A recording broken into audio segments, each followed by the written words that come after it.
প্রিয় দর্শক, দেশ এবং প্রবাস থেকে এই মুহূর্তে যারা সবুজ টিভি ইউটিউব চ্যানেল এবং সবুজ টিভি পেজের সাথে যুক্ত রয়েছেন, সকলকে জানাচ্ছি আন্তরিক শুভেচ্ছা অভিনন্দন। আমি এখন এই মুহূর্তে যেখানে দাঁড়িয়ে আছি, এটি হচ্ছে নোয়াখালী জেলার সুবর্ণচর উপজেলার 4 নং চর অবদা ইউনিয়নের চিত্র। আমি যদি আপনাদেরকে জানিয়ে রাখি, আজকে কয়েকদিন যাবৎ নোয়াখালীতে বৃষ্টি হওয়ার কারণে মানুষের যেই ঘর রয়েছেন, আসলে অনেকজনের ঘরে কিন্তু পানি উঠে গিয়েছেন এবং যে চাষের জমিনগুলো রয়েছে, যেগুলোতে কৃষক ধান চাষ করবেন বা চারা রোপণ করবেন, সেরকম কোনো ব্যবস্থা নেই। প্রচণ্ড পানি কিন্তু চতুর্দিকে। আমি আপনাদেরকে সরাসরি দেখানোর চেষ্টা করছি।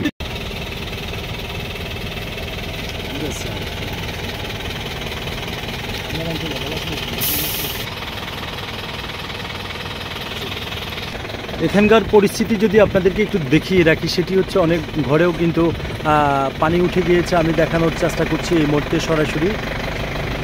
দর্শক, একেবারে রাস্তার কাছাকাছি কিন্তু পানি চলে এসেছে। এই যে বাড়িটি দেখছেন, এই বাড়িটাও কিন্তু পানির ভিতরে এই মুহূর্তে ডুবানো অবস্থায় রয়েছেন। আর যে ইটের ভাটা রয়েছে, আসলে সেটিও কিন্তু একেবারে প্রিয় দর্শক পানির তলায় ডুবে গিয়েছে। প্রিয় দর্শক, পানি ঢুকে গিয়েছে ইটের ভাটার অনেকগুলো ঘরের ভিতরে।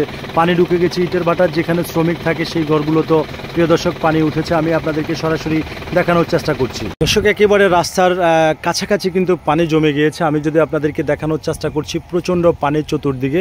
আর এই সাইডে যদি একটু দেখিয়ে রাখি, এখানে একটি বাড়ি রয়েছে প্রিয় দর্শক, সেই বাড়িটাতেও কিন্তু প্রিয় দর্শক অলরেডি পানি। আমি আপনাদেরকে দেখানোর চেষ্টা করছি। আপনারা দেখতে পাচ্ছেন যে বাড়ির ভিতরেও কিন্তু প্রিয় দর্শক পানি উঠে গেছে। আসলে এটি হচ্ছে, দর্শক যদি জানিয়ে রাখি, এটি হচ্ছে নোয়াখালী জেলার সুবর্ণচর উপজেলার চর ওয়াবদা 4 নং চর ওয়াবদা ইউনিয়নের ভিতরে পড়েছে। প্রিয় দর্শক, তো এই ছিল আমার কাছে নোয়াখালী জেলার সুবর্ণচর উপজেলার 4 নং চর ওয়াবদা ইউনিয়ন থেকে প্রিয় দর্শক বন্যার বা বৃষ্টির সর্বশেষ খবর প্রিয় দর্শক।